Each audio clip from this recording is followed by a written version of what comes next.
Dulu dibela mati-matian, kini ditinggal satu persatu.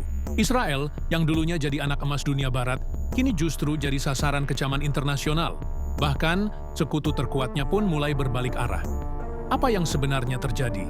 Dan seberapa dalam isolasi yang kini dirasakan Tel Aviv? Simak selengkapnya, karena apa yang akan Anda dengar mungkin tak pernah Anda bayangkan sebelumnya. Posisi Israel di panggung global hari demi hari makin sulit untuk dibela. Fakta di lapangan menunjukkan bahwa dukungan dunia internasional terhadap negara itu kini mulai merosot. Dan bukan cuma dari lawan-lawan lamanya, tapi juga dari sekutu yang dulu dikenal paling vokal dalam mendukung. Kini, kekuatan politik Israel tak lagi sekuat dulu. Dahulu mereka memiliki perisai diplomatik bernama Amerika Serikat.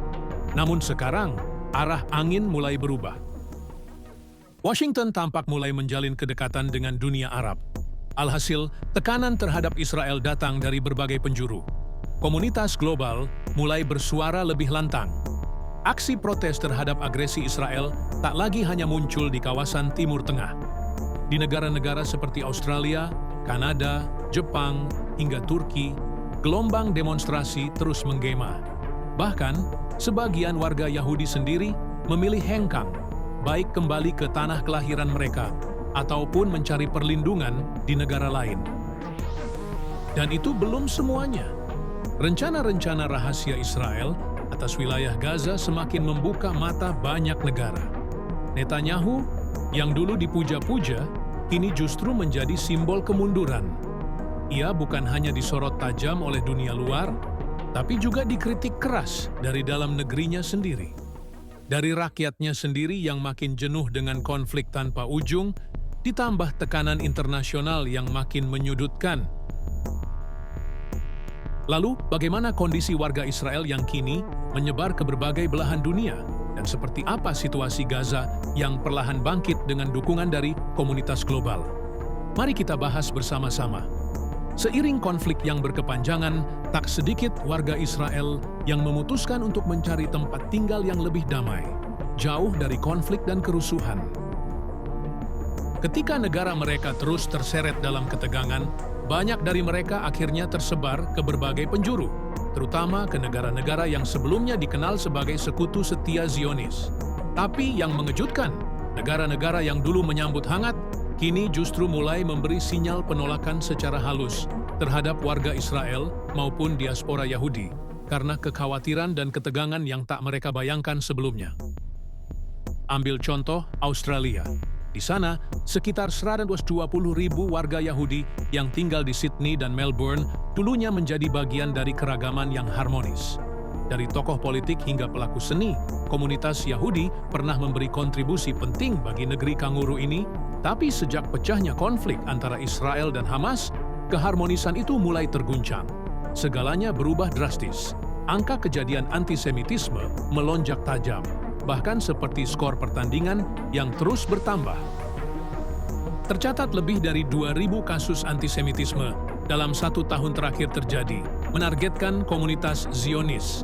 Dari pembakaran sinagoga Adas Israel di Melbourne pada Desember 2024, hingga coretan simbol swastika yang mencoreng tembok sinagoga Sydney. Belum lagi ancaman serius di sejumlah fasilitas umum, termasuk rumah sakit, di mana perawat berani mengintimidasi pasien hanya karena atribut Yahudi yang dikenakan. Ini bukan sekadar serangkaian insiden.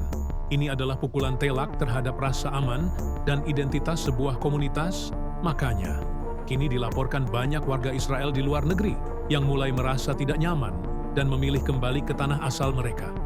Mengutip laporan dari Haaretz, seorang warga Yahudi di Australia bernama Falfa Lederman, menjadi satu dari sekian banyak orang yang memiliki keinginan serupa. Pada Juni 2025, ia mengungkapkan mimpinya secara terbuka setelah hampir memutuskan untuk meninggalkan Australia, yang kini menurutnya sudah tak lagi ramah. Keadaan akan makin memburuk, ujarnya dalam wawancara dengan Haaretz.com. Lederman sebenarnya sempat berusaha melakukan protes balik terhadap perlakuan diskriminatif, tapi kekuatannya tidak sebesar gelombang penolakan yang datang. Hal serupa juga terjadi di Jepang. Saat ketegangan antara warga lokal dan komunitas Yahudi mulai terasa nyata, pada Rabu, 14 Mei 2020, Menteri Luar Negeri Kerajaan Arab Saudi, Ali Al-Ka'an, tiba di Tokyo dalam kunjungan resminya yang pertama sejak 15 April untuk menghadiri pertemuan negara-negara G7. Namun, kehadiran Ali Al-Ka'an disambut aksi unjuk rasa kecil sebagai simbol dukungan terhadap rakyat Palestina. Di bagian lain Jepang, tepatnya di Kyoto, terjadi insiden yang menjadi sorotan. Sebuah penginapan bernama Wind Village dikabarkan meminta tamu asal Israel untuk menandatangani pernyataan bahwa mereka tidak pernah terlibat dalam pelanggaran hukum kemanusiaan atau internasional. Kebijakan ini langsung memicu kemarahan besar dari komunitas Yahudi terhadap Jepang, khususnya di media sosial. Organisasi TXCon menyebut insiden ini sebagai bentuk diskriminasi yang terang-terangan.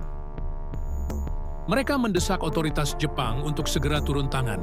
Komunitas Yahudi berharap agar pemerintah Jepang tetap menjunjung tinggi nilai-nilai keramahan dan rasa hormat yang selama ini dikenal dari budaya Jepang. Mereka ingin memastikan bahwa semua wisatawan, termasuk warga Israel, dapat merasa aman dan diterima selama berada di negeri Sakura. Sementara itu, situasi di Turki dan Kanada juga tak jauh berbeda, meski bentuk perlakuannya agak lain. Tercatat penurunan drastis dalam jumlah kedatangan warga Israel di dua negara ini. Berdasarkan sejumlah laporan, kedua negara bahkan secara terbuka melakukan boikot terhadap penerbangan dari dan menuju Israel. Di Turki, dua maskapai besar, Turkish Airlines dan Pegasus Airlines, mengambil langkah tegas. Setelah konflik Israel-Hamas meletus pada Oktober 2023, keduanya menghentikan seluruh penerbangan ke Israel. Awalnya, keputusan itu dinilai sementara.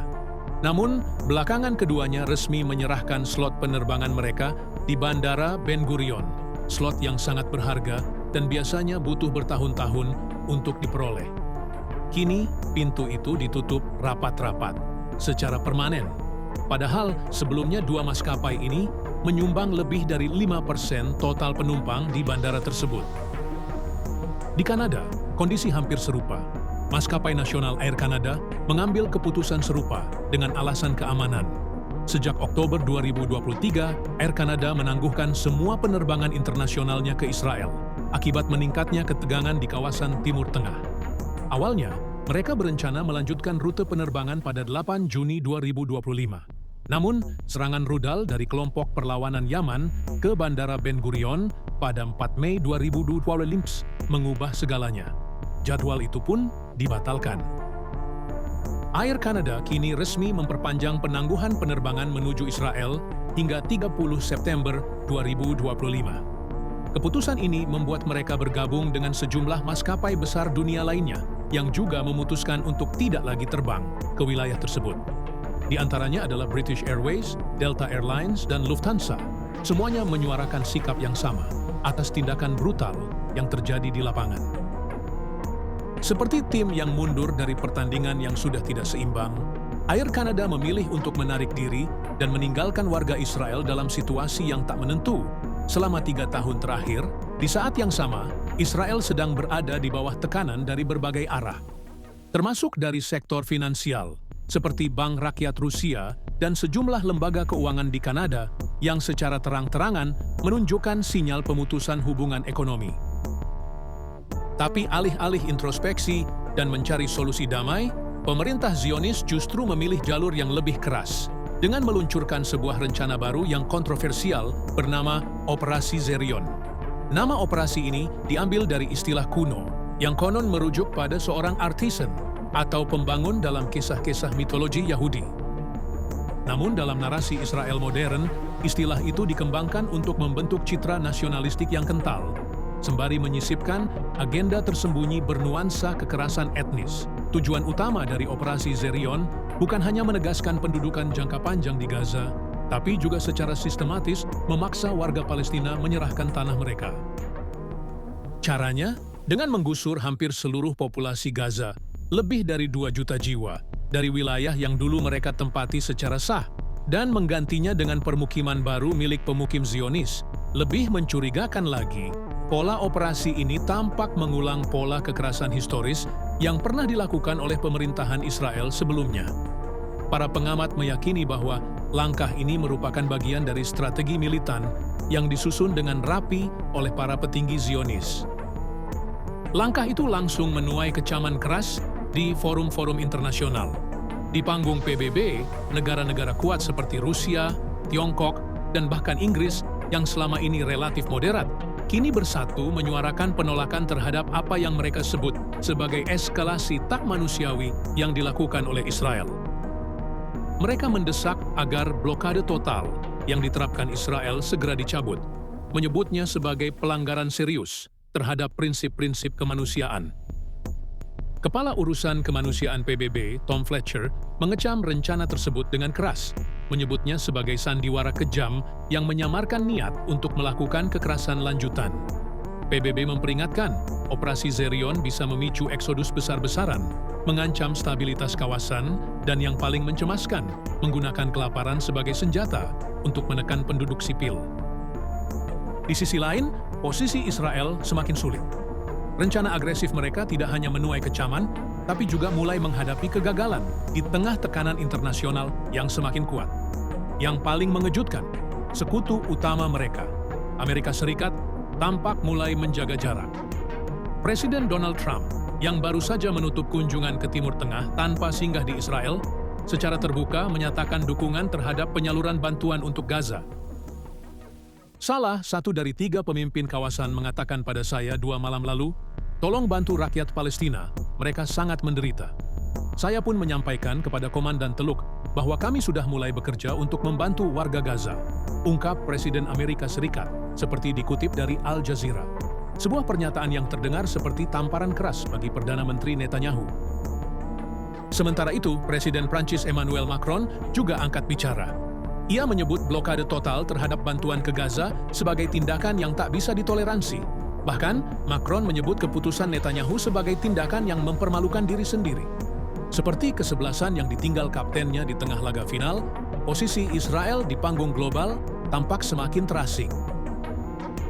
Pernyataan Macron muncul saat dunia menyoroti situasi kemanusiaan di Gaza yang kian kritis akibat pemblokiran bantuan oleh Israel terhadap warga sipil yang tak berdosa. Meski berbagai negara mulai bersatu menunjukkan empati, dan bahkan sejumlah rival Israel di kawasan mulai merapatkan barisan, warga Palestina masih harus bertahan di tengah tekanan, blokade, dan ancaman operasi militer baru. Pertarungan ini kini memasuki babak genting. Pertanyaannya, apakah dunia akan berani menarik rem darurat untuk menghentikan seluruh kekacauan ini? Ataukah semuanya akan terus melaju, menabrak batas-batas kemanusiaan, dan menanggung konsekuensi yang lebih berat? Untuk itu, penting bagi kita semua, khususnya yang peduli pada keadilan, untuk terus bersuara. Suara yang mengalir dari hati, mendesak dunia agar Gaza bisa bangkit dan bernapas kembali.